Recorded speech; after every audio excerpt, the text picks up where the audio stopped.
Oke. Assalamualaikum warahmatullahi wabarakatuh. Waalaikumsalam Bismillahirrahmanirrahim.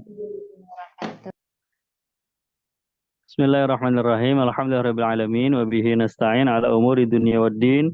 Wa sallallahu ala sayyidina wa maulana Muhammad sayyidil mursalin wa ala alihi wa sahbihi ajmain. Amma ba'du. Rabbi shrah li sadri wa yassir li amri wa hlul 'uqdatam min lisani yafqahu qawli.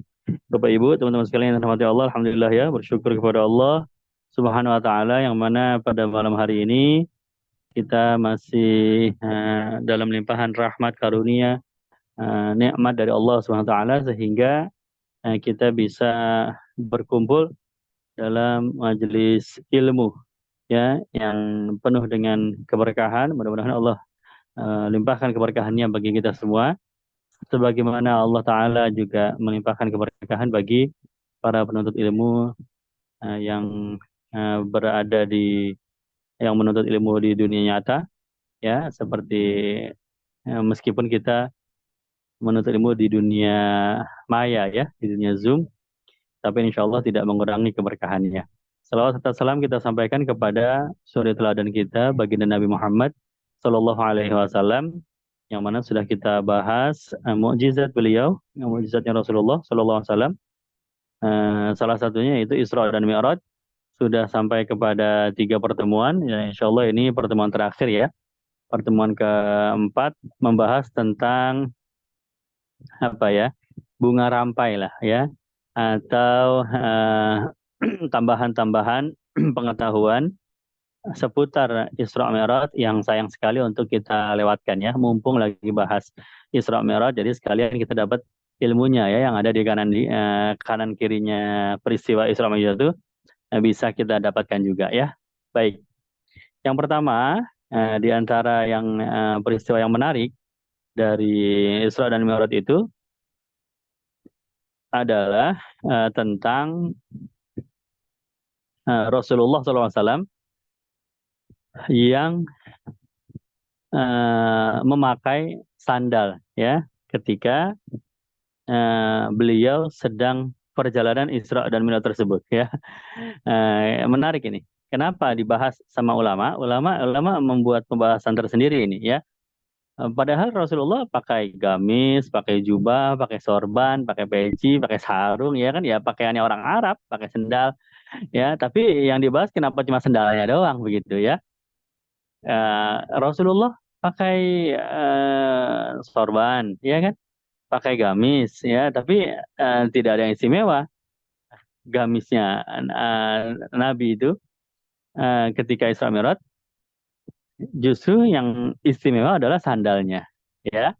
Kenapa begitu? Karena ketika Rasulullah SAW itu diajak oleh malaikat Jibril untuk mengadakan perjalanan suci, ya, Isra dan Mi'raj, maka Rasulullah itu mengingat tentang peristiwa Nabi Musa, ya, peristiwa Nabi Musa di mana Nabi Musa juga mendapatkan pertemuan beliau yang suci kepada Allah Ta'ala. Ya, jadi pertemuan Nabi Musa kepada Allah Ta'ala artinya eh, kesempatan Nabi Musa berdialog kepada Allah ya secara langsung. Itu terjadi di bukit namanya Tur Sina ya. Kemudian atau Bukit Tua juga sama ya. Kemudian ketika Nabi Musa berada di luar gua tersebut, ini letaknya kan di bukit itu ada guanya ya. Nabi Musa masuk ke dalam gua ya. Ketika di luar gua, Allah perintahkan masuk ke dalam. Nanti di dalam gua itulah akan menerima firman Allah Ta'ala, akan berdialog dengan Allah Ta'ala. Maka Nabi Musa masuk tuh ke gua tersebut dengan memakai sandalnya, ya. Kemudian ditegur oleh Allah Ta'ala, ya. Ini ada dalam surat Thaha, ya. Fakhla'an 'alaika innaka bil wadil muqaddas tuwa. Wahai Musa, masuk ke gua yang suci ini untuk pertemuan yang suci ini, untuk dialog yang suci ini, fakhla, lepaskan, na'laik, sendal sendal kamu, ya. Innaka bil wadil muqaddas. Karena engkau ini lagi ada di sebuah lembah yang suci. Begitu ya. Ini ada di surat Toha ya. Nah, coba saya buka aplikasi Al-Quran saya, coba ya.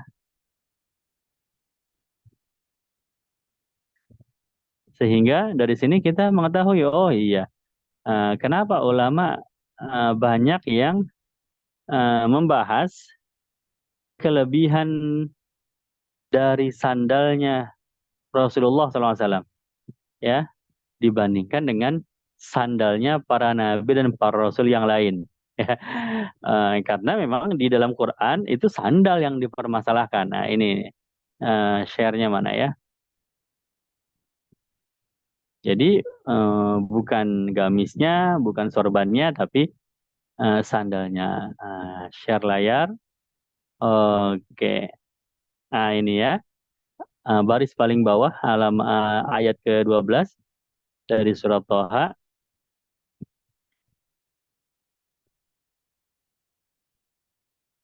Dari ayat yang ke-11-nya di atasnya ya. Falamma ataha nudiya ya Musa inni ana rabbuka.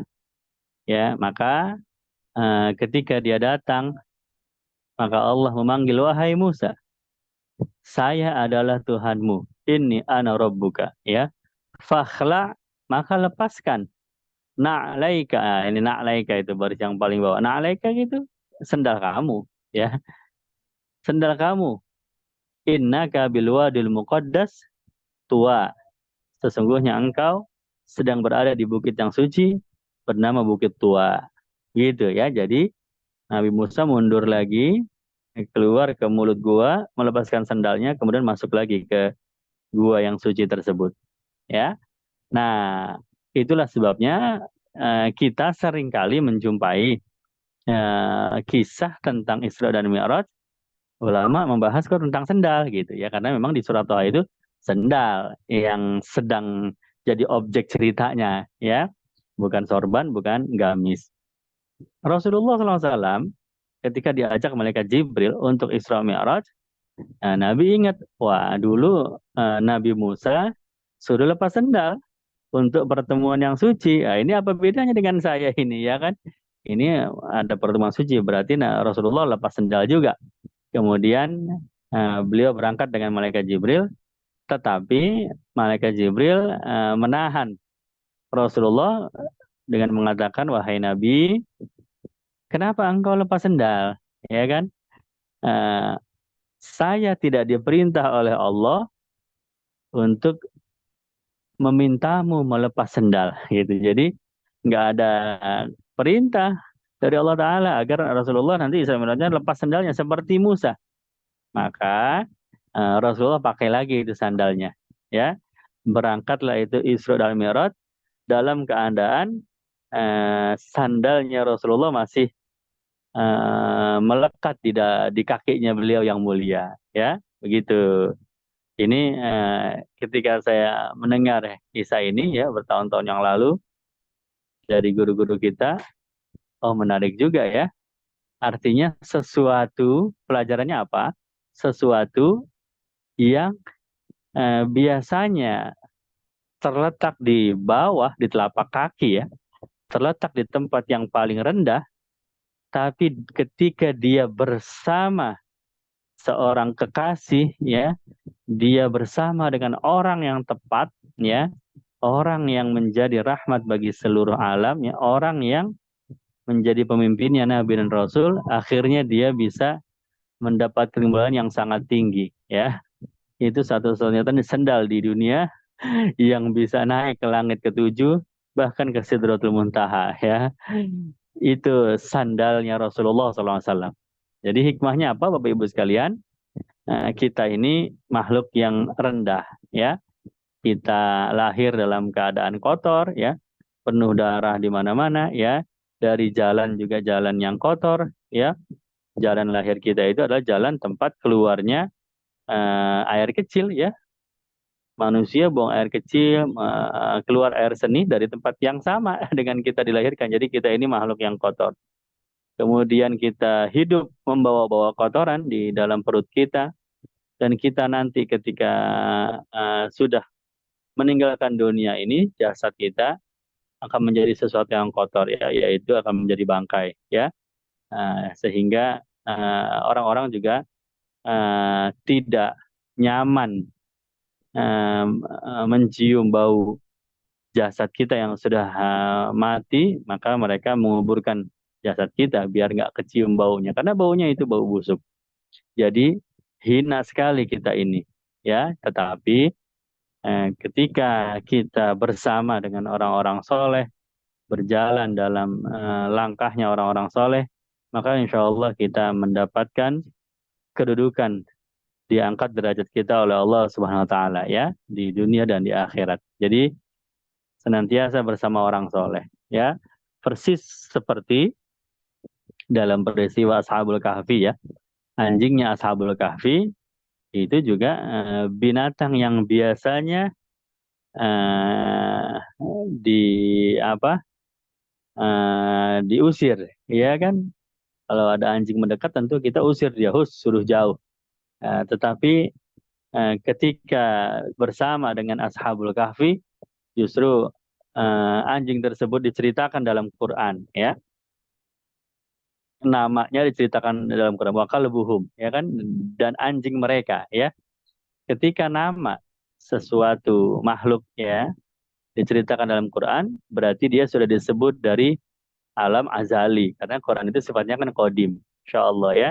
Maka kata ulama, anjing Ashabul Kahfi berarti sesuatu atau makhluk yang kodim, ya, dan dia akan kekal nanti di sorganya Allah Taala. Itu pelajaran pertama tentang sandalnya Rasulullah SAW dari peristiwa Isra dan Mi'raj.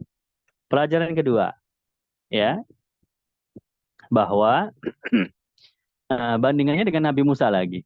Nabi Musa dalam peristiwa itu, ya, di surat Toha itu, ini ana rabbuka fakhla'na 'alaika innaka bil wadil muqaddasi tuwa. Itu eh, membutuhkan waktu untuk bersiap-siap, ya. Persiapannya itu 40 hari 40 malam, ya. Dan beliau meminta kepada Allah Ta'ala, ya, dengan permintaan, ya. Nabi Musa itu minta, ya Allah, saya ingin eh, apa namanya, bertemu dengan engkau secara langsung. Kata Allah Ta'ala, bertemu nggak bisa, tapi kalau mendengarkan atau berdialog itu bisa, ya. Karena eh, bertemu itu disiapkan untuk makhluk yang lebih mulia, nabi yang lebih mulia nanti, yaitu baginda Nabi Muhammad SAW, ya. Untuk Nabi Musa eh, berdialog secara langsung. Jadi melihat secara langsung tidak bisa, tapi berdialog, berbincang-bincang secara langsung bisa, ya. Ya sudah, nggak apa-apa deh, ya. Permintaan Nabi Musa melihat nggak bisa, tapi berbincang-bincang bisa, ya udah nggak apa-apa.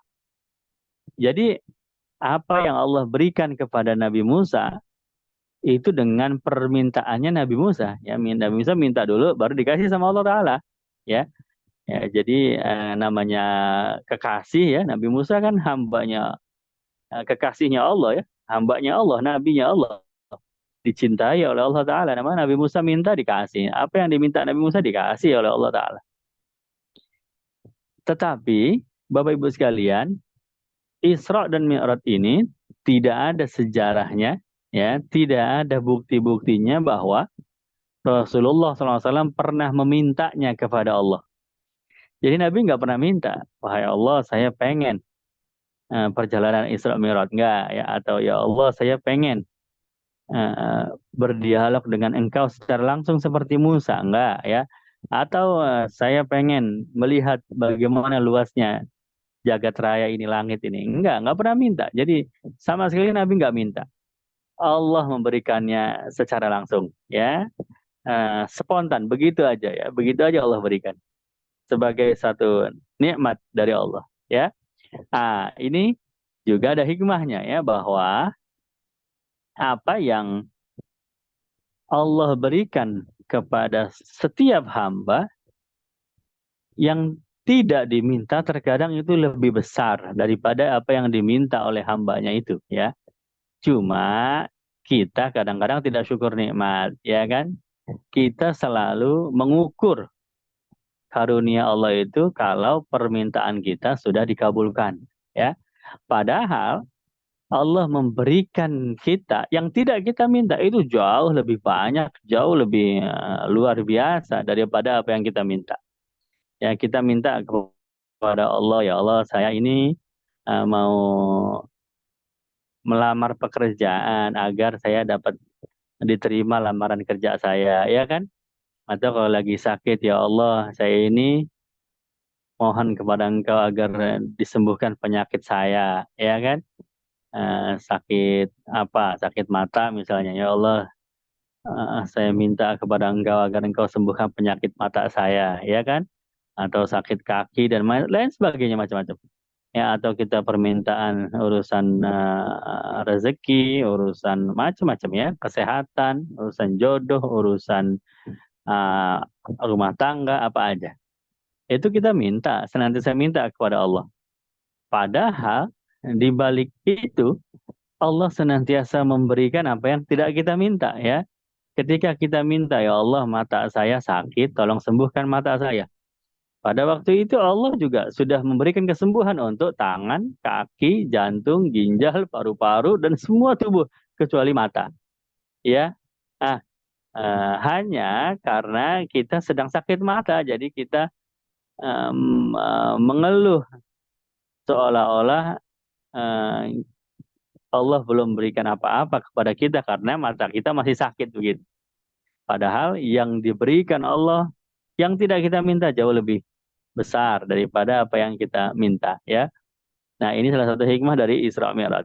Isra Mi'raj itu tidak diminta ya, beda dengan peristiwa Nabi Allah Musa. Nabi Musa memang meminta.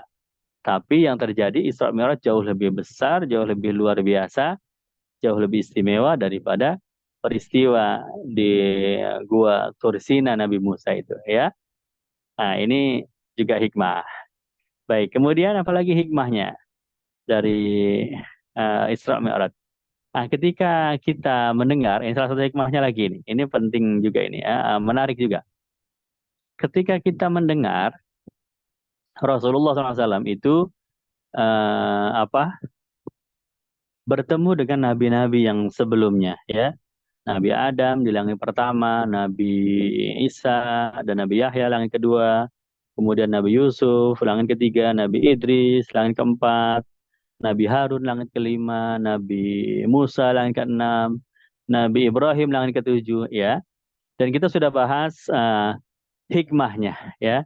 Rasulullah SAW mendapatkan semangat, suntikan semangat yang luar biasa besar. Karena itu nabi-nabi sudah mengalami cobaan, rintangan, hambatan selama menjalin dakwah kenabian. Seniornya Rasulullah itu ya. Di zaman mereka dahulu kepada umatnya, wah, mengalami cobaan ya, siksaan dari kaumnya, bahkan ya ada yang dibunuh, Nabi Yahya dibunuh sama kaum. Nah, jadi Rasulullah SAW mendapatkan manfaat, mendapatkan keuntungan dari pertemuannya dengan Nabi dan Rasul tersebut, ya kan? Ya, tetapi tidak berhenti sampai di sini ya. Sebetulnya Nabi dan Rasul itu, Nabi-Nabi dan Rasul-Rasul itu juga mendapatkan manfaat dari sebab pertemuan mereka dengan Rasulullah SAW. Begitu, ya kan? Jadi sama ini sebetulnya apple to apple ya kalau bahasa Inggrisnya. Artinya sebanding dah. Apa yang engkau terima manfaatnya sebetulnya apa yang aku terima manfaatnya sebetulnya engkau juga terima manfaatnya yang sama begitu ya.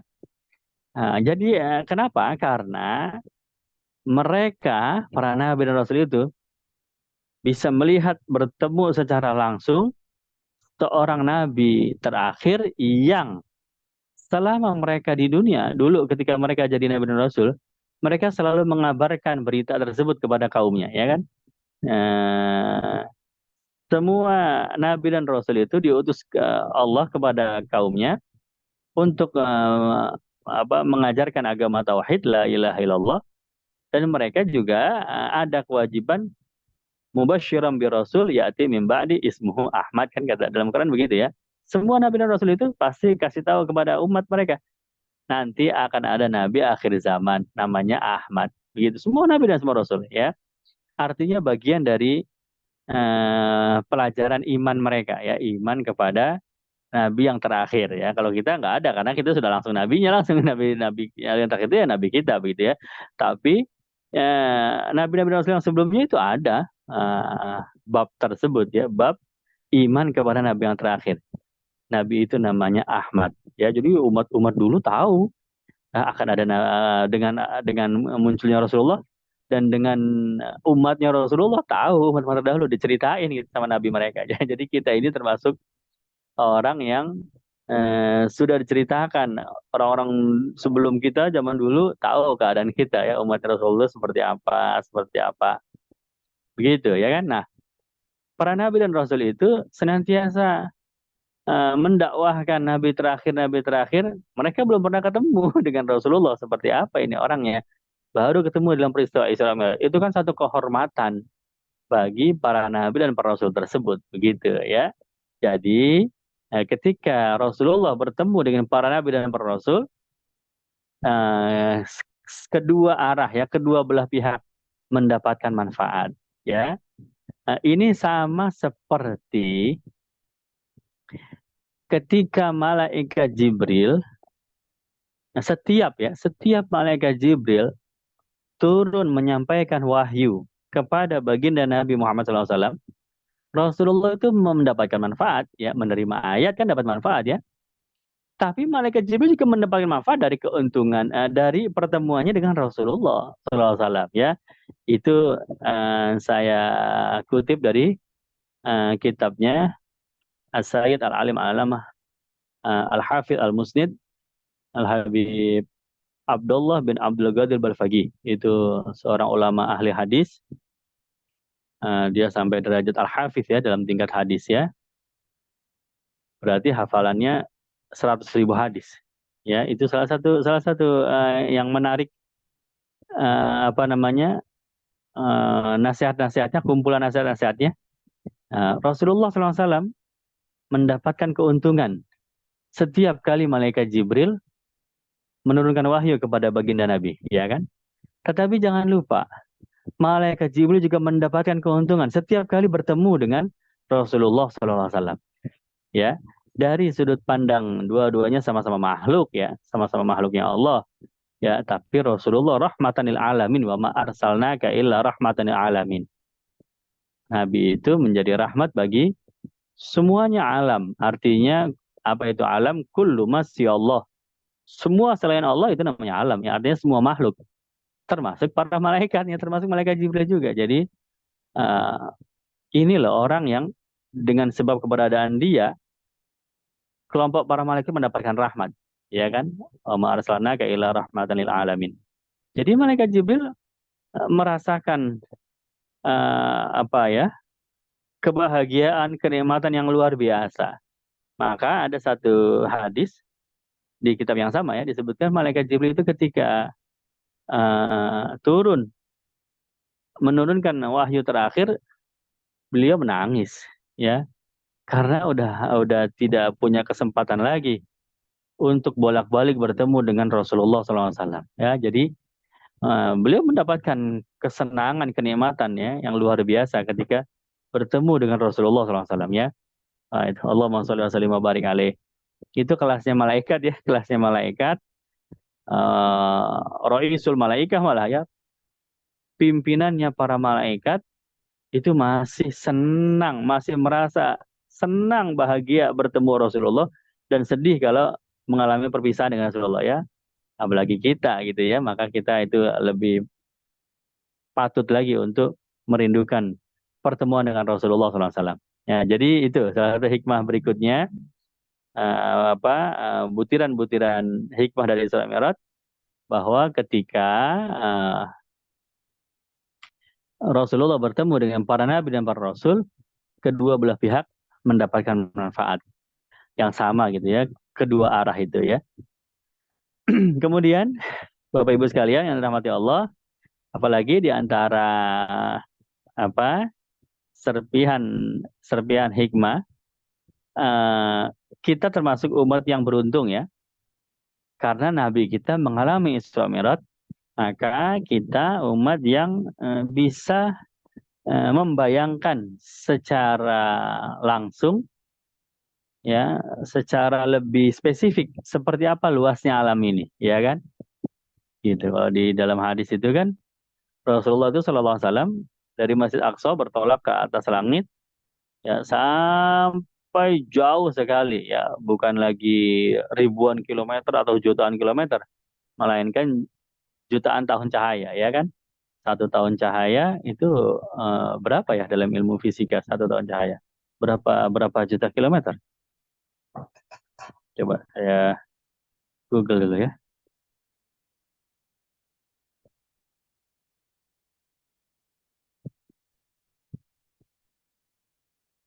Satu tahun cahaya itu 9 kali 10 pangkat 12 ya. 9 nolnya 12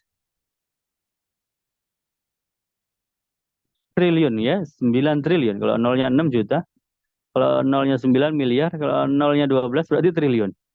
9 triliun kilometer ya, satu tahun cahaya. Sedangkan Rasulullah SAW menembus sampai sekian juta tahun cahaya.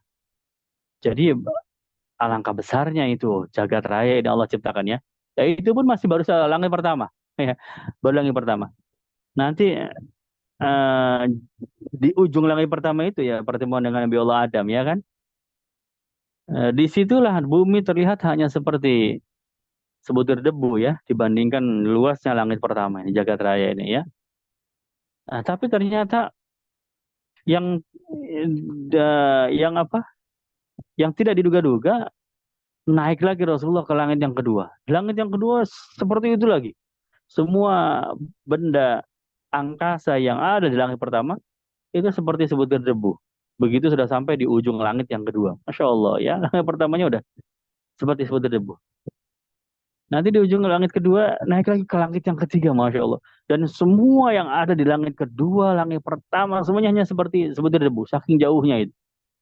Subhanallah. Dan terus begitu sampai ke langit yang ketujuh, semua yang ada di langit dan keenam dan apa yang ada di bawahnya, ya langit kelima, empat, tiga, dua, satu, semuanya tampak seperti sebutir debu dari ujung langit yang ketujuh.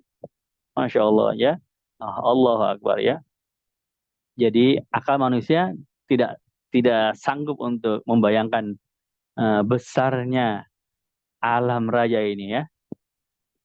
Sab'a samawat, 7 lapis langit yang Allah ciptakan ya. Nah, satu lapis saja kita bingung ya, seperti apa itu besarnya. Nah, ini salah satu keuntungan bagi umatnya Nabi Muhammad SAW. Kita jadi mudah bertafakur ya, merenungi ciptaan Allah ya. Tafakkaru fi khalqillah wa la tafakkaru fillah ya. Kita kalau berpikir, berpikirlah tentang ciptaan Allah. Jangan berpikir tentang zatnya Allah. Karena ciptaan Allahnya aja udah nggak mampu. Ya, udah di luar batas akal. Begitu. Ini salah satu juga hikmahnya Isra dan Mi'raj. Nah, kebetulan saya juga ingin sharing ya. Sebuah film.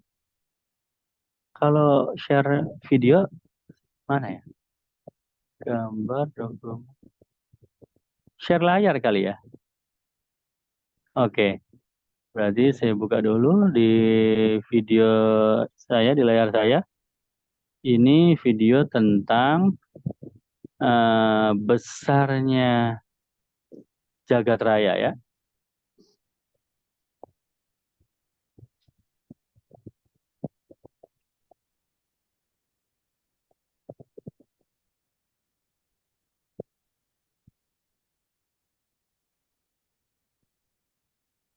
Oke, berarti kita ke share layar. Biasanya tidak ada suaranya ya, tapi nggak apa-apa. Eh, Gambarnya pun sudah. Oh, ini ada saja. Oke, ya.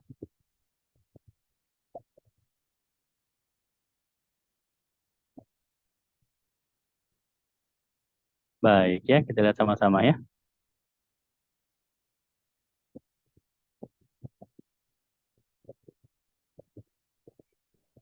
Ini zoom out ya. Itu kita naik terus ke atas bumi. Nah, itu planet bumi masih kelihatan pulau-pulaunya. Nah, ini planetnya sudah mulai. 10.000 kilometer, 1 juta kilometer dari bumi ini ya. Sudah seperti titik bumi ya, 10 juta kilometer. Nah, itu matahari. Cuma kilat kecil aja matahari itu. 1 miliar kilometer, matahari sudah mulai nggak kelihatan. Hanya titik kecil ya. 100 miliar kilometer udah nggak kelihatan sama sekali sudah. Mataharinya tuh, udah jauh. 1 tahun cahaya tadi ya. 1 triliun kilometer. 9 triliun kilometer. 10 tahun cahaya sudah hilang sudah. Matahari sudah hilang.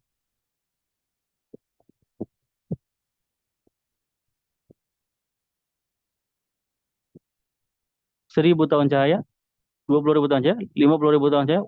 Subhanallah.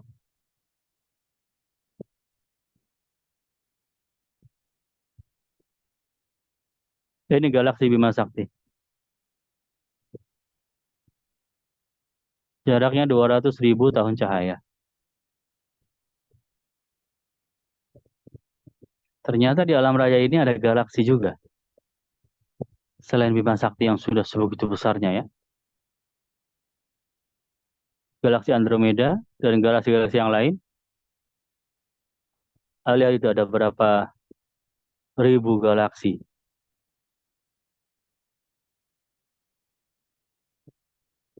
Ini sudah berada di 130 juta tahun cahaya. Ini jutaan galaksi ya. Masya Allah. Inilah dia.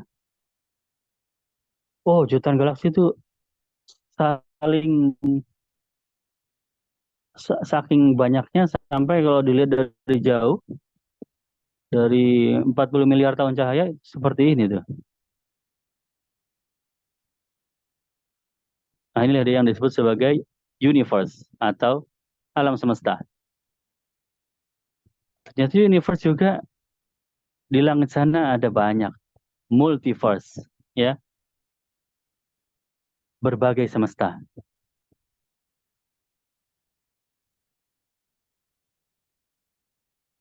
Masya Allah. Ya. Udah mentang sudah teknologi manusia cuma sampai bisa melihat multiverse. Nah, multiverse kita kembali ke bumi lagi ya. Kita cari universe kita. Ini alam semesta kita. Kita akan maju lagi. Tadi jarak multiverse berapa juta tahun cahaya tadi ya?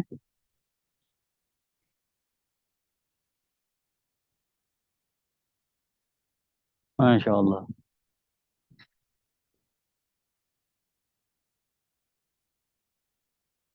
Ini kita sedang mencari galaksi kita, Milky Way, galaksi Bima Sakti, di antara jutaan galaksi. Itu dia. Jarak 2.500.000 tahun cahaya, kelihatan galaksi seperti sebuah kancing saja ya. Masya Allah.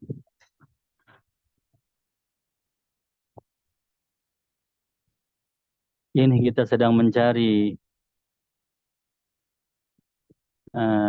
di mana susunan antariksa kita yang berpusat dengan matahari. Itu mataharinya ketemu, pusatnya, planet ya, tata surya, pusat tata surya. Buminya masih belum kelihatan ya Bapak Ibu. Jarak 100 juta kilo, bumi seperti sebuah titik sudah mulai kelihatan. Masya Allah, titik itu bumi itu. Mulai besar. Mulai kelihatan planetnya ya. Mendekat 1000 kilometer, 100 kilometer, 10 kilometer, Masya Allah. Sampai lagi kita di bumi ya. Itu rumahnya siapa itu? Sampai di situ. Nah, ada orangnya juga ya. Baik. Nah, ini saya ngambil di Google ya. Jadi, seperti itu. Masya Allah. Merinding ya. Besar sekali itu. Alam raya. Itu satu lapisan langit pertama. Bagaimana kita bayangkan Rasulullah 7 tingkat mengalami hal seperti itu ya. Jadi kalau dibayangkan bumi ini dari bagian universe bahkan multiverse tadi itu seperti rumah, kita itu hanya debunya di rumah itu ya. Sehingga kalau planet bumi ini hancur, juar. Itu seperti rumah kalau dicongkel debunya ya, dikeluarkan debunya, kira-kira rumah itu rubuh nggak? Ya nggak rubuh, nggak jadi apa-apa ya, nggak ngaruh gitu, cuma debu doang yang jatuh ya. Tapi Allah Subhanahu Wa Taala nanti akan menghancurkan semua daripada alam raya tersebut di hari kiamat. Bukan cuma buminya doang. Kalau buminya doang, ya seperti pemikiran orang-orang Barat, kalau bumi hancur, alam semesta nggak ngaruh karena alam semesta ini terlalu besar. Maka orang Barat berpikir seandainya kiamat benar ada, nanti kita pindah ke planet Mars, bikin koloni kehidupan di sana. Jadi buminya hancur, masih ada planet lain ya. Padahal kiamat itu menghancurkan semuanya, ya Subhanallah. Nah itu, jadi kita bisa bayangkan betapa luasnya alam raya ini ya. Dengan sebab apa? Dengan sebab uh, peristiwa Isra dan Mi'raj, ya. Peristiwa Isra dan Mi'raj, ya, kita jadi uh, mengetahui hal-hal yang sudah di luar batas akal kita ya. Subhanallah. Baik. Itu salah satu di antara hikmah dari Isra dan Mi'rajnya Rasulullah SAW. Nah, kemudian hikmah yang lain. Nah, ini penting ini ya. Menguatkan kita tentang tauhid ya. Tauhid di sini maksudnya apa? Cara atau hal yang wajib kita imani tentang zat Allah Subhanahu wa taala ketika kita membahas tentang Isra Mi'raj. Jadi sebelum kita masuk ke bab tauhid ini, kita perlu tahu dulu ini. Ketika Rasulullah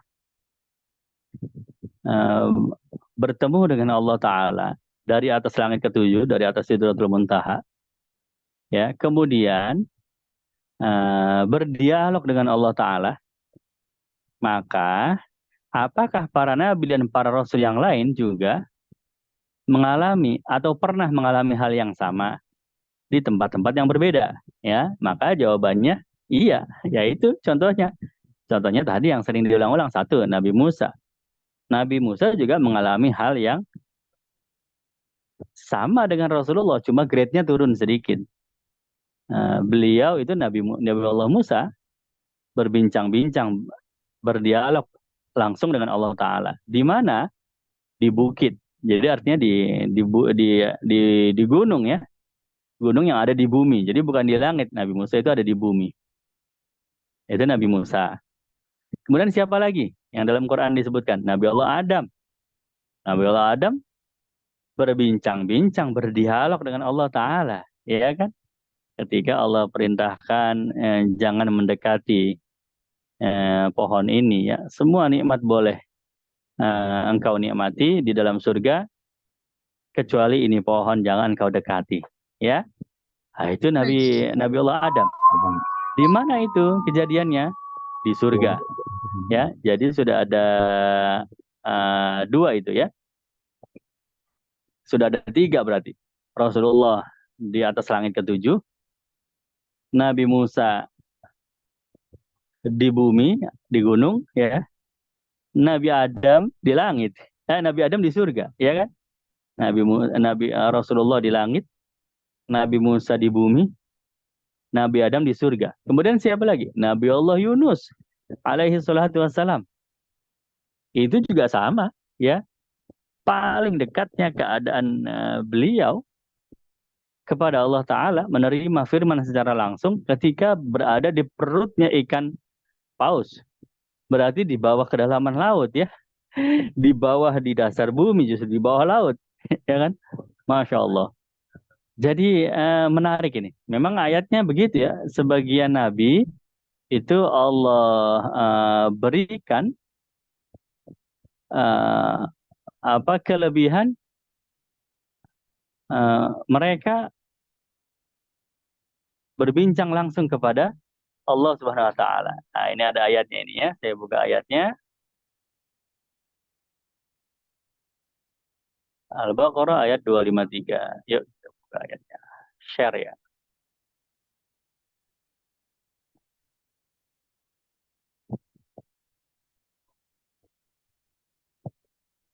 Tilkar rusulu faddalna ba'dahum ala ba'din. Minhum man kallamallah wa rafa'a ba'dahum darajat.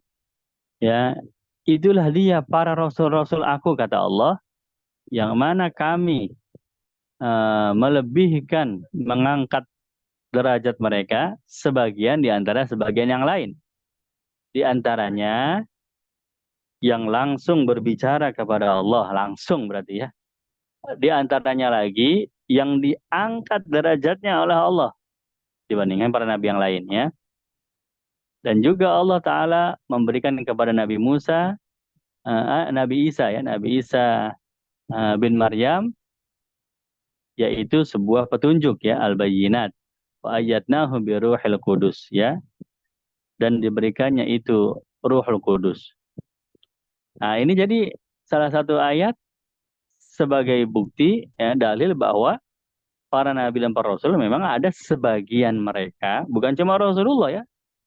Cuma Rasulullah grade-nya, levelnya lebih tinggi karena uh, melihat kepada Allah Ta'ala, bertemu kepada Allah Ta'ala. Tapi bukan berarti nabi-nabi yang lain tidak pernah ada yang mengalami, ya. Untuk berdialog langsung tuh banyak, ya. Nabi Adam, Nabi Musa, Nabi Yunus, dan sebagainya. Ya, baik. Jadi sudah begini,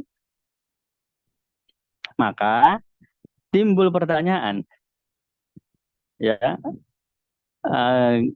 Ustadz, kalau begitu Allah ada di mana? Ya, sebab selama ini setahu saya Allah ada di langit. Kenapa?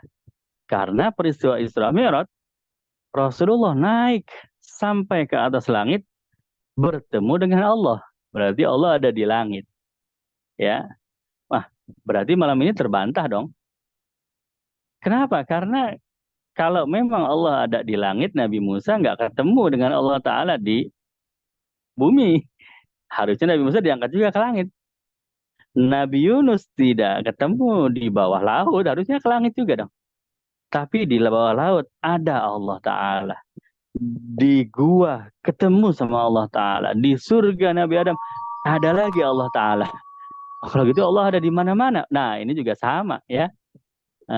Terbantahkan juga. Masa ada di mana-mana berarti banyak.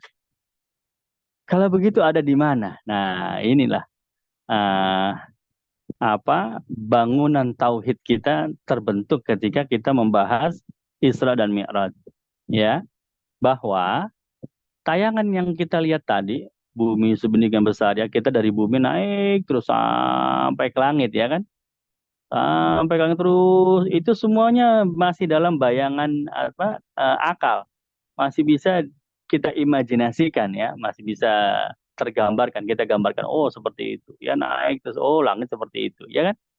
Kenapa? Karena memang itu semuanya masih makhluk, ya kan? Sebesar-besarnya alam raya, sehebat-hebatnya matahari, planet, tata surya, galaksi Bima Sakti, universe, multiverse, alam raya, apapun sebutannya, masih tetap makhluk itu. Maka kita masih bisa bayangkan, masih dalam jangkauan akal kita, ya kan?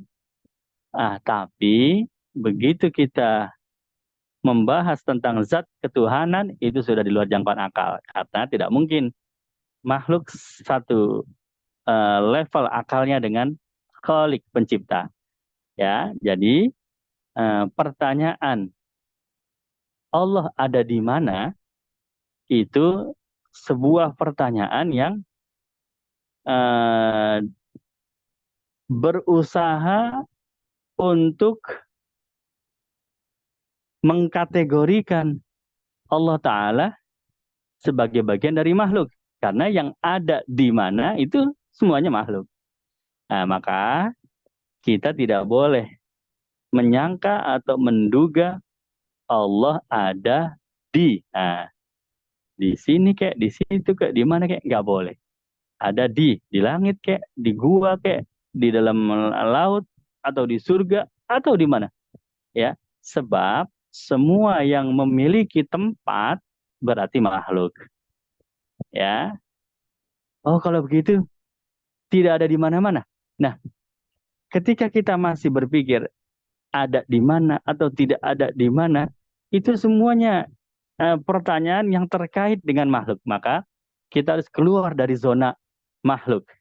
Ya, karena Allah itu bukan makhluk ya. Allah itu hidup, tapi bukan makhluk hidup ya. Karena makhluk itu adalah ciptaan. Allah itu Khalik, pencipta. Maka tidak sampai akal kita. Gitu ya. Jadi tidak boleh kita menyebut tempat untuk Allah Subhanahu wa taala. Apalagi kita bilang Allah ada di langit berdasarkan peristiwa Isra Mi'raj ya. Yang di langit itu Rasulullah SAW ya. Yang ada di Sidratul Muntaha Rasulullah SAW. Ya, baik. Nah, jadi bagaimana Ustadz ini maksudnya kerangkanya masih belum jelas saya ini. Nah, baik.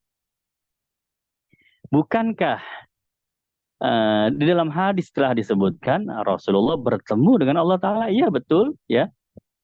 Tapi yang bisa kita jangkau oleh akal Rasulullahnya aja. Allahnya nggak bisa dijangkau oleh akal. Jangan sekali-kali kita memikirkan tentang Allahnya bagaimana. Ya. Kemudian, tapi di dalam Quran juga disebutkan kok Allah ada di langit atau di arasy ya. Kalau Quran itu di arasy ya. Ar-Rahmanu 'alal 'arsy istawa. Ya, ayat yang tadi itu ya. Yang surat Toha tuh, yang di atasnya ya. Di atasnya ayat yang kita bahas tentang Nabi Musa. Dan ayat-ayat yang lain. Berarti Allah ada di arasy. Arasy itu tempatnya di langit. Nah, ini salah satu dari apa namanya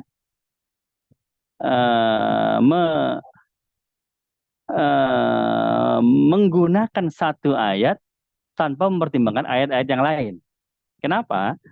Karena di ayat yang lain juga banyak ayat Quran juga ya, bahwa laisa kamitslihi syai'un, atau yang kita hafal walam yakul lahu kufuwan ahad. Allah tidak ada satupun yang serupa, sedikit pun, sekecil apapun, dari bagian dari makhluk yang serupa dengan Allah Ta'ala. Ya, oh berarti tidak mungkin ada di langit. Ya, karena makhluk itu berarti. Sedangkan Allah tidak serupa dengan makhluk. Atau walam yakul lahu kufuwan ahad. Tidak ada yang bisa menyamai sekecil apapun, bagian sekecil apapun daripada Allah Ta'ala. Ya kan? Oh iya, berarti ada ayatnya juga yang menyebutkan bahwa tidak masuk akal kalau ada tempat bagi Allah Ta'ala. Ya, karena tempat itu berarti dia punya dimensi, dia punya materinya. Kemudian dia menempati sebuah ruang, itu namanya tempat. Ya, sama seperti kita bertanya, berapa umurnya Allah Ta'ala? Berarti kita mengikat Allah Ta'ala dengan waktu. Nggak boleh juga. Kalau makhluk bisa terikat waktu. Berapa umur saya? 40 tahun, 41, 42. Berapa umur pohon ini? Pohon ini umurnya sudah 900 tahun, Ustadz.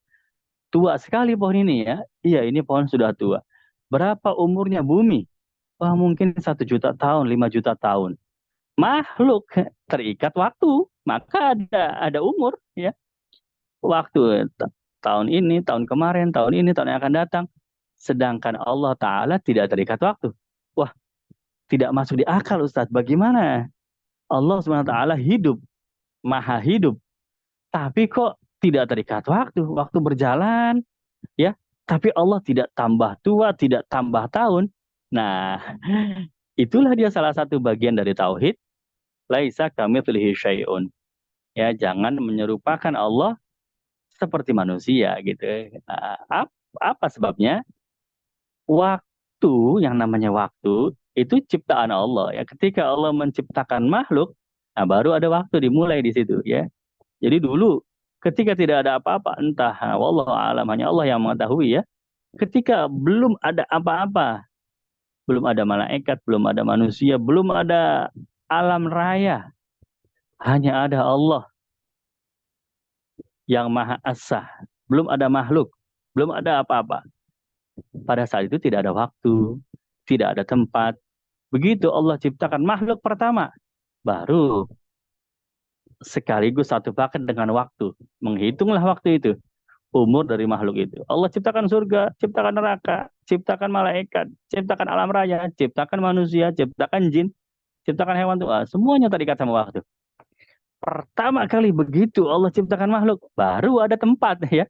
Ya itu yang menempati si makhluk itu.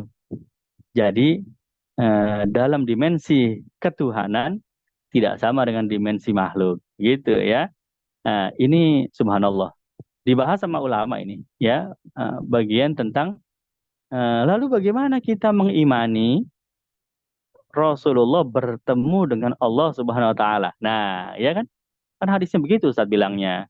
Nah, ini jawabannya ini.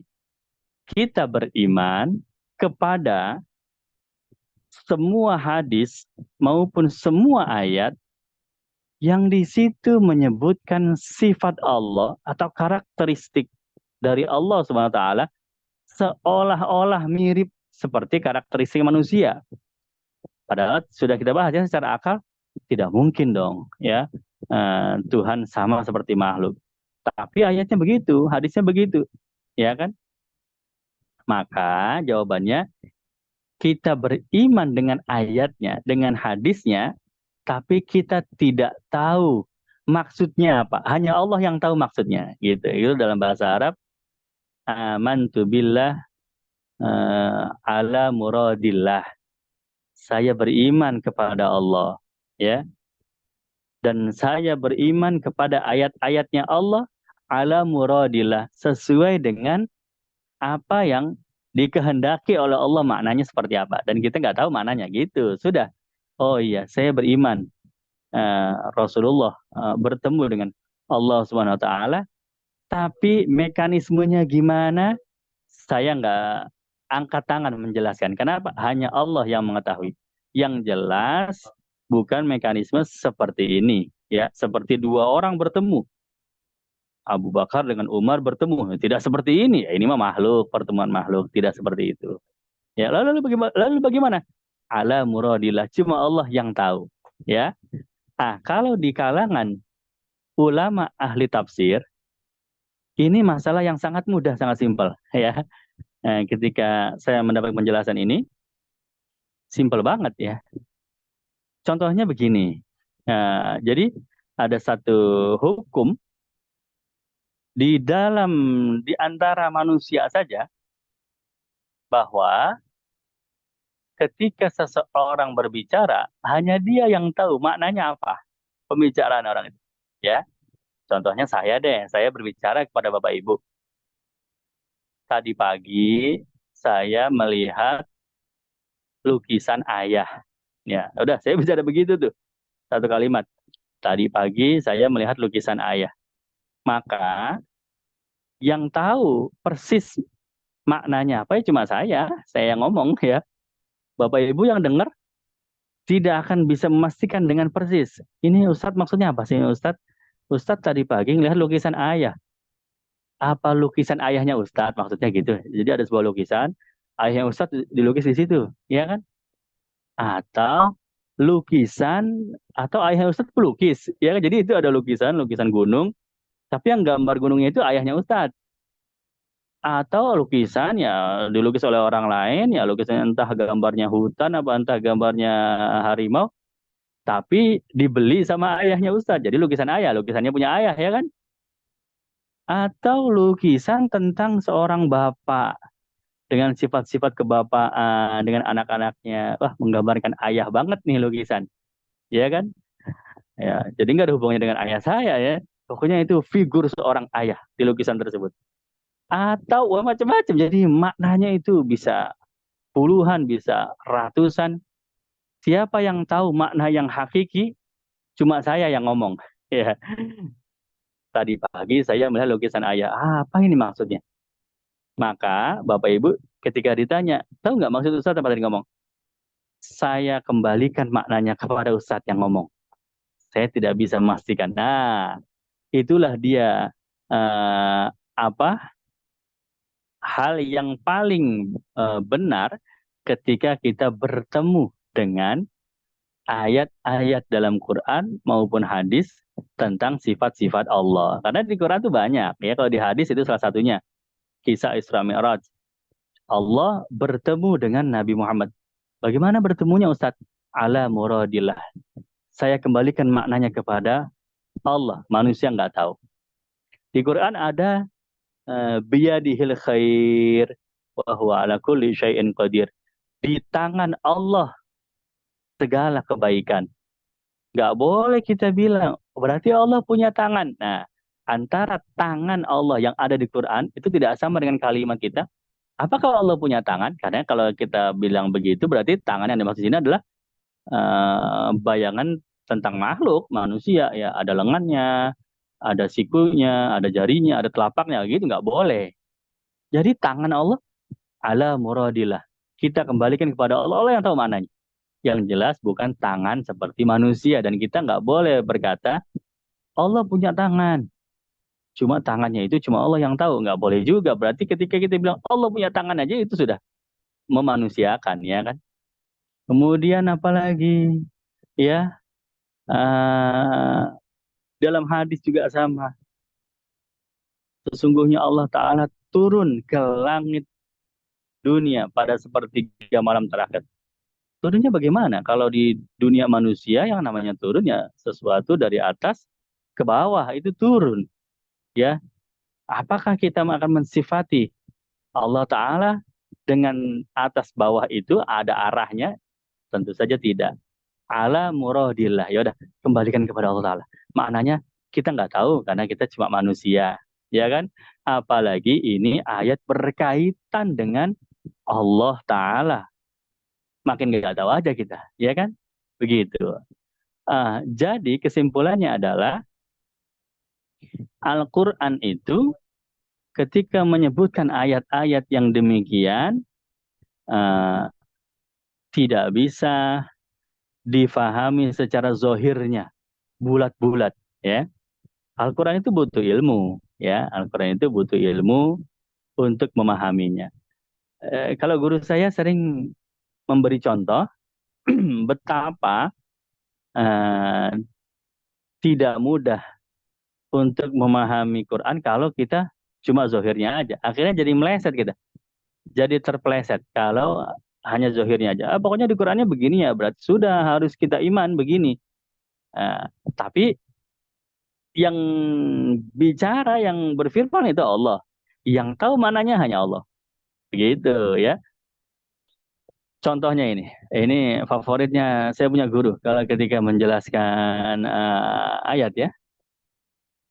Yang pertama Al-Isra ayat 92. Kita lihat Quran ini ya. Kita ceritanya eh, pengen jadi orang yang saklek. Pokoknya kalau kata Quran begitu ya begitu Ustaz. Baik, sekarang kita lihat ayat 72 surat Al-Isra. Wa man kana fi hadhihi. Siapa orang yang di alam dunia ini a'ma, matanya buta, fahuwa fil akhirati a'ma. maka dia di akhirat juga akan dibangkitkan dalam keadaan matanya buta. Wa adallu sabila, dan dia telah tersesat ya jalannya, yang lebih sesat jalan. Jadi ayatnya itu sebetulnya bicara tentang mata loh, kan a'ma ya, orang yang buta matanya, dan a'ma di dunia dengan a'ma di akhirat juga sama-sama a'ma. Tuh kata-katanya a'ma juga, ya kan? Nah, kalau ini kita ambil bulat-bulat, nggak ketemu kita. Betapa zolimnya Allah Ta'ala, orang buta di dunia berarti di akhirat dia bangkit dalam keadaan buta lagi. Kasihan dong. Bagaimana kalau orang itu orang soleh? Bagaimana kalau orang mukmin? Dia buta, masa di akhirat dalam keadaan buta lagi? Oh, Ustadz, ini nggak ke sini arahnya. Tafsirnya ayat ini, a'ma, buta di dunia itu adalah buta hatinya. Nah, yang bilang buta hatinya itu siapa? Perluasan makna dari ulama ya. Kita eh, apa namanya, eh, memaknai makna implisitnya dari ayat ini. Jadi terbukti bahwa ayat ini tidak bisa diambil zohir-zohir ya, apa bulat-bulat, tidak bisa diambil secara zohir. Kalau bahasa Arab nggak ada zohir-zohir ya, tidak bisa diambil secara bulat-bulat. Oh, pokoknya Quran bilangnya begini ya begini. Ya, coba tuh ambil tuh Al-Isra ayat 72. Quran bilangnya buta di dunia, buta di akhirat. Apa iya mau kita ambil bulat-bulat? Oh enggak, ternyata kita sendiri melakukan namanya takwil, perluasan makna. Oh iya ya, berarti betul, butuh ilmu dalam memahami ayat Quran. Ya, ini nggak ada di Quran loh, eh, bahwa buta hatinya. Yang ada cuma ama doang. Nah, buta hati itu adalah perluasan makna tafsirnya. Ya, ada lagi nggak di sini? Oh, ini ada lagi. Ini juga sama. Ya, dulu saya belajar masalah daging babi. Innama harrama alaikum al-maitah. Sesungguhnya diharamkan kepada kalian bangkai. Al-maitah itu bangkai. Wadam, darah, ya nggak boleh dimakan. Walah mal khinzir. Laham itu daging, ya makanya Bethlehem itu bait laham, rumah daging ya. Asal katanya kan bait dan laham ya. Laham itu daging. Dan daging babi.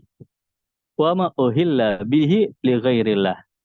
Dan semua hewan yang disembelih, tujuan penyembelihannya selain untuk Allah. Jadi disembelihnya untuk Tuhan selain Allah ya. Begitu. Ketika menyebutkan binatang yang disembelih selain atas nama Allah, itu disebutkannya sebinatang-binatangnya, setubuh-tubuhnya, ya kan? Ya pokoknya wahma uhilla bihi, pokoknya semua deh, semua binatang deh. Mau binatang apapun itu, ya kambing, sapi, kerbau, onta, tapi dipotongnya, disembelihnya tidak atas nama Allah, tidak ditujukan untuk ditujukannya kepada Tuhan selain Allah, maka itu haram dimakan. Berarti setubuh-tubuhnya ya, kambing berarti ya kulitnya juga, ya tulangnya juga. Kalau disembelihnya untuk Tuhan selain Allah haram. Kenapa? Karena wa ma uhilla bihi, semuanya deh, semuanya, ya kan? Tapi ketika menyebutkan dan diharamkan babi, cuma lahmnya doang, itu zahir ayatnya tuh. Walah mal khinzir, baris kedua, daging babi. Berarti kalau babi itu bukan yang diharamkan, bukan meliputi tulangnya, kulitnya, cuma dagingnya doang yang haram. Kenapa? Karena Quran spesifik, lahmal khinzir, daging. Kalau memang mau semua babi-babinya, artinya ya kulitnya juga, ya tulangnya juga, pokoknya semua deh satu tubuh. Bilang aja ma uhilla bihi, ya kan? Sama seperti kategori yang disebut berikutnya. Pokoknya yang dipotong ditujukan kepada selain Allah semuanya diharamkan. Berarti harusnya sama babi bilangnya begitu aja. Semuanya deh dari babi diharamkan. Kenapa kok spesifik? Quran menyebutkan laham, hanya dagingnya saja. Ya kan? Oh, berarti kalau kita bikin kaldu, sop sop kaldu dari tulangnya babi boleh dong Ustaz. Yang nggak boleh, yang haram kan dagingnya. Kalau kita bikin kerupuk kulit, kulitnya kulit babi, boleh dong Ustaz. Kan kulit bukan daging dan macam lain sebagainya. Nah, kalau mengambil zahir dari Quran, akhirnya kita terpeleset kepada penafsiran seperti itu, ya kan? Padahal Quran nggak begini, ya. Disebutkan bahwa sebetulnya semua sebabi-babinya, artinya ya tulangnya juga, ya kulitnya juga, ya dagingnya juga, semuanya haram hukumnya. Kenapa Quran menyebutkan lahmal khinzir, dagingnya itu mewakili aja, ya. Biasanya hewan itu kalau dipotong kan pengen diambil dagingnya. Manusia menyembelih ayam pengen makan daging ayam kan. Nah, apa yang mayoritas ditujukan manusia itu mewakili. Tapi sebetulnya semuanya yang diharamkan. Disebutkan sedikit, tapi yang sedikit itu perwakilan dari semuanya. Begitu. Ya kan? Oh iya, berarti sebetulnya semua anggota tubuh babi haram, bukan cuma dagingnya. Iya. Dari mana kesimpulan itu? Bukan dari zohirnya Quran, melainkan perluasan makna. Ya kan? Oh, terbukti lagi nih. Dan ini yang seperti ini, yang model-model seperti ini, itu banyak sekali dalam Quran. Jadi, tidak bisa kita mengatakan, pokoknya di Quran kan adanya begitu, kita harus beriman. Tetapi bagaimana caranya kita memahami ayat itu gitu. Ya kan? Kadang-kadang kita, tapi di Quran disebutnya Allah ada di aras. Ya udah Qurannya bilang begitu kita beriman. Buktinya untuk urusan daging babi, untuk urusan mata yang buta, kita aja perlu perluasan makna. Apalagi untuk urusan yang lebih ngejelimet, yaitu tauhid tentang zat Allah, begitu, ya kan? Terakhir juga ada model-model ayat seperti ini banyak ya. Ini juga sama. Saya itu ingat sama guru-guru saya ini kalau membahas ayat-ayat ini karena mereka itu menjelaskannya begitu sabar ya, begitu detail. Ini An-Nisa ayat 10. Innalladzina ya'kuluna amwalal yatama zulman, secara zalim. Sesungguhnya orang yang ya'kuluna, akala ya'kulu, memakan ya, memakan amwalal yatama, harta anak yatim secara zalim. Innama ya'kuluna fi butunihim nara. Mereka itu sama seperti orang yang memakan ke dalam perutnya api, ya kan? Jadi artinya apa? Orang yang makan harta anak yatim itu nanti di akhirat dia makan api itu di neraka itu ya. Begitu nggak boleh ya. Itu perbuatan dosa ya. Salah satu perbuatan dosa makan harta anak yatim. Ya, artinya apa? Misalnya ya, kita punya asrama yatim ya, orang sedang menyumbang situ lalu kita korupsi itu haknya yatim, kita korupsi untuk kita makan. Nah, pertanyaannya, dari ayat ini yang diharamkan, yang tidak boleh untuk dikorupsi dari harta anak yatim itu apa? Sesuatu yang kalau kita ambil nanti jadi makanan. Itu nggak boleh. Kita korupsi harta anak yatim 1 juta. Kita belikan makanan. Kita makan. Haram hukumnya. Kenapa? Karena Quran menyebut begitu. Innalladzina ya'kuluna. Orang-orang yang makan harta anak yatim. Jadi Ustadz, kalau korupsi harta anak yatim, jangan dibelikan makanan. Dibelikan motor, dibelikan mobil. Kan mobil nggak dimakan ya, motor nggak dimakan. Itu berarti boleh. Karena yang diharamkan Quran itu kalau dijadikan makanan. Kalau korupsi itu kita makan. Ya kan? Begitu. Akibatnya kita jadi terpeleset. Karena memahami cuma zohirnya aja. Di Quran bilangnya begitu ya begitu Ustaz. Quran bilangnya yakuluna kok makan. Kalau mau semuanya ya jangan yakuluna. Sudah jelas akala yakulu itu makan. Ya kul, makanlah ya kan kalau ada orang bilang kul kul makan makan ya kan begitu. Nah, ini juga sama kasusnya seperti lahmal khinzir, seperti daging babi tadi disebutkan dagingnya. Sebetulnya semua sebabi-babinya, tapi daging itu memang bagian yang paling banyak diincar ketika seseorang menyembelih hewan. Ini juga sama. Ketika orang itu menikmati harta, ketika manusia menikmati harta, yang paling banyak mereka incar itu untuk memenuhi kebutuhan perutnya. Maka yang disebutin satu, perihal makan.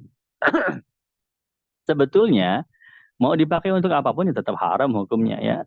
korupsi anak yatim, duitnya dipakai buat beli baju, ya baju kan nggak dimakan Ustadz, boleh dong? Ya tetap nggak boleh, haram. Tapi di Quran disebutkan yakuluna, yang dimakan doang, itu mewakili.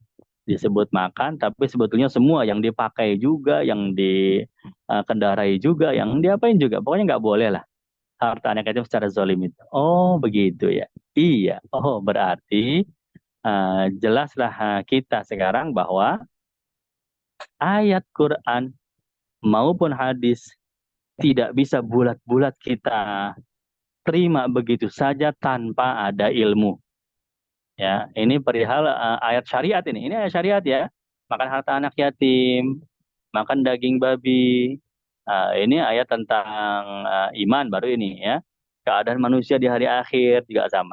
Ya kan? Nggak bisa bulat-bulat, butuh ilmu. Apalagi ayat tentang Allah Subhanahu wa taala. Ya, maka jangan sekali-kali kita mengambil bulat-bulat apa yang ada di Quran. Sesungguhnya dialah Allah yang ada di arash. Oh, berarti Allah ada tempatnya di mana? Di arash. Nah, itu berarti antum telah mengambil makna bulat-bulat. Jangan. Kalau begitu bagaimana dong? Ala muradillah. Kembalikan makna ayat tersebut kepada yang mengucapkannya, yaitu Allah. Cuma Allah yang tahu apa yang diucapkan. Ya, maknanya apa cuma Allah yang tahu. Seperti tadi Ustadz bilang, lukisan ayat cuma saya yang tahu. Maksudnya lukisan ayat itu lukisan apa? Lukisan yang seperti apa? Ya kan? Begitu ya. Jadi ini salah satu mutiara pelajaran tauhid dari kisah Isra Mi'raj. Masya Allah. Ketika saya buka itu kitabnya Said Muhammad Al-Maliki, wa huwa bil ufuqil a'la, itu ada bab tentang ini, tentang masalah uh, menguatkan tauhid ketika kita mengupas lagi tentang Isra dan Mi'rajnya Nabi Muhammad SAW. Ya. Terakhir, ini terakhir ya. Sudah Isra Mi'raj sudah beres, selesai.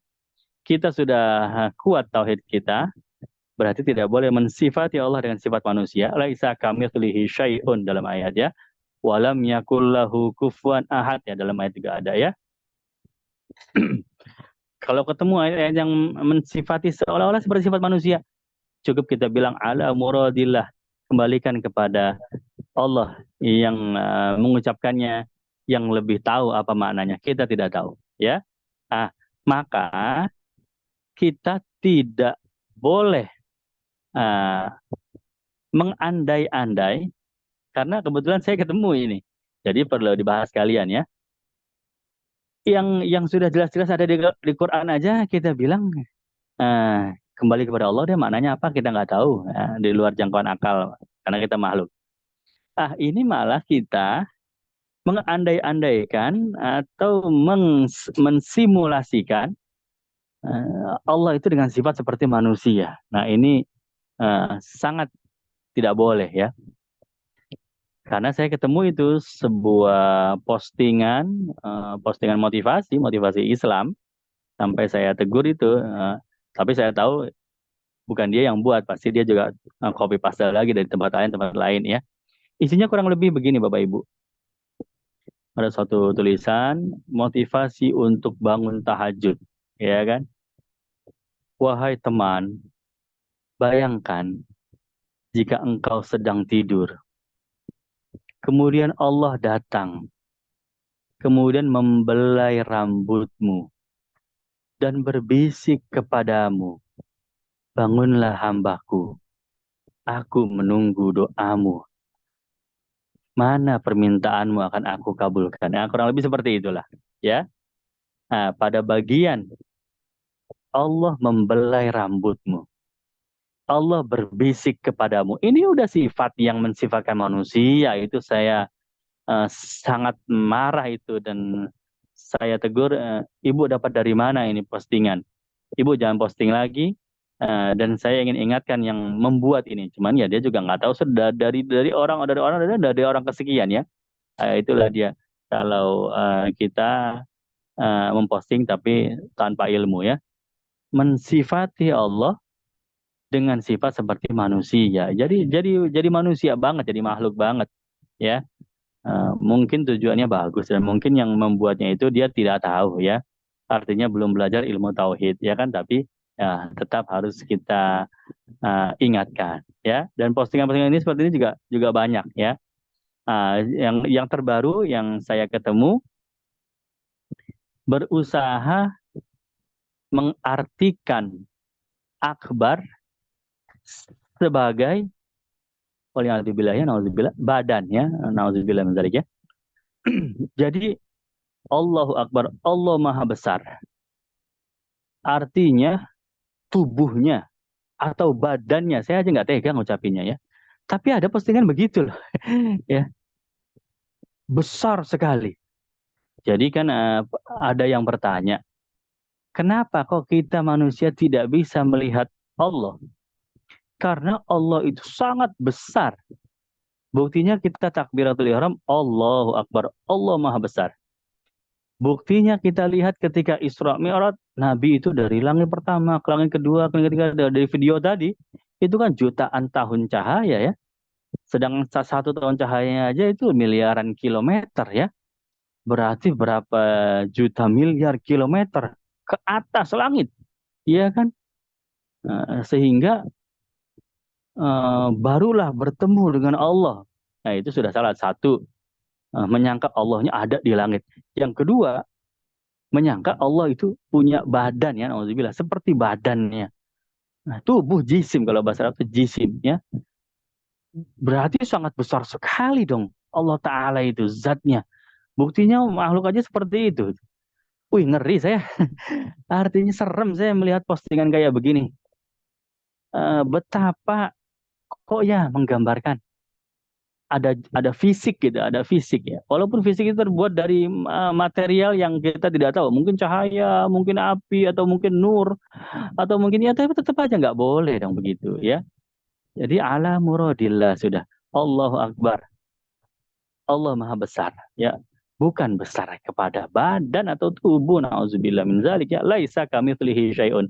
Jadi memang harus hati-hati juga ya postingan-postingan kayak begitu. Kadang-kadang memang niatnya memotivasi tapi kebablasan yang membuatnya itu tidak begitu mendalami tentang tauhid, akhirnya mensifati Allah dengan sifat-sifat makhluk ya. Begitu, nauzubillah. Jadi memang akal kita tidak sampai menjangkau tentang ketuhanan. Jangankan tentang dimensi ketuhanan, yang sama-sama makhluk hidup aja akal kita kadang-kadang nggak bisa menjangkau loh, ya kan? Contohnya ketika dulu saya belajar IPA biologi, ya, makhluk hidup, bagaimana cara makhluk hidup berkembang biak, manusia, hewan, ya, kambing, ayam, berkembang biak dengan bertemunya sel sperma bertemu dengan sel ovum, ya, terjadi pembuahan. Nah, jika bakal makhluk hidup yang baru terjadi di situ, ya kan? Ada sel sperma, ada sel ovum bertemu, ya, pembuahan. Intinya adalah pembuahannya itu, ya kan? Adanya pembuahan, muncullah cikal bakal makhluk hidup yang baru. Nanti ketika dilahirkan, bisa melahirkan, bisa bertelur, ya kan? Tergantung makhluknya. Tapi ternyata ketika belajar biologi ada loh makhluk hidup nggak pakai pembuahan. Tidak ada pertemuan sel sperma dengan sel telur, tidak ada. Berarti tidak punya ayah, tidak punya ibu dia. Dengan dirinya sendiri dia bisa berkembang biak, ya. Yaitu makhluk hidup bersel satu, ya. Contohnya amuba. Bagaimana caranya? Membelah diri. Jadi tidak ada pembuahan, hanya selnya saja itu yang terbelah jadi dua. Kemudian akhirnya dia berpisah secara sempurna. Yang satu jadi makhluk hidup, yang satu lagi jadi makhluk hidup, jadi dua. Satu jadi dua gitu. Ini aja udah nggak masuk akal ya. Padahal masih sama-sama makhluk ya. Levelnya masih sama-sama kita kan, kita kan makhluk. Makhluk sama makhluk aja kita nggak bisa terima. Ini bagaimana ceritanya ya? Kok bisa jadi muncul kehidupan yang baru tanpa ada pembuahan? Ya, itu sudah membuktikan bahwa alangkah terbatasnya akal kita ya. Maka apalagi kalau kita memikirkan tentang zat Allah ya. Tafakkaru fi khalqillah wala tafakkaru fillah. Maka itu rumusnya. Kalau berpikir, berpikirlah tentang ciptaan Allah saja. Jangan berpikir tentang Allahnya, jangan. Ya, baik. Alhamdulillah itu apa eh, hikmah-hikmah, butiran-butiran yang bertebaran seputar dari Isra Mi'raj. Malam ini adalah penutup dari rangkaian kajian kita selama 4 pekan. Saya ucapkan terima kasih banyak, dan kita juga sudah memasuki bulan Sya'ban ya, Al-Mubarak. Sya'ban juga bulan keberkahan karena dia diapit oleh 2 bulan yang istimewa, Ramadan setelahnya, Rajab sebelumnya. Berarti di tengah-tengah istimewa dong ya.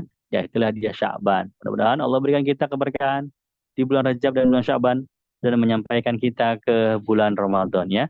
Bapak Ibu sekalian dirahmati Allah, waktu sudah menunjukkan pukul setengah 10 ya, kurang 5 menit. Sepertinya kita belum dulu untuk diskusi. Mungkin pekan yang akan datang ya, insya Allah kalau ada Zoom, baru kita diskusikan. Nggak apa-apa pertanyaan yang minggu lalu, nggak apa-apa ya. Karena waktunya sudah terlalu malam. Terima kasih banyak. Saya cek dulu kalau di teks obrolan tidak ada ya. Baik, terima kasih banyak. Sampai bertemu pekan yang akan datang. Mudah-mudahan kajian kita ada manfaatnya. Kita tutup bersama-sama dengan doa penutup majelis. Subhanakallahumma bihamdika asyhadu an la ilaha illa anta astaghfiruka wa atubu ilaik. Terima kasih. Alhamdulillah. Assalamualaikum warahmatullahi wabarakatuh. Waalaikumsalam wabarakatuh. Jazakallah Alhamdulillah khairan 52 orang. Ustaz. Wah, banyak nih alhamdulillah ya. Ya, Pak Ustaz. Dadang yang selalu hadir, Ibu Sri Hastuti, Ibu Susi Agustina, Ustaz. Bapak Cecep. Dari Kalimantan Selatan ada Bapak Dadi, dari Madiun ada Bapak Agus Purnomo. Udah cuma segitu doang yang buka video ya.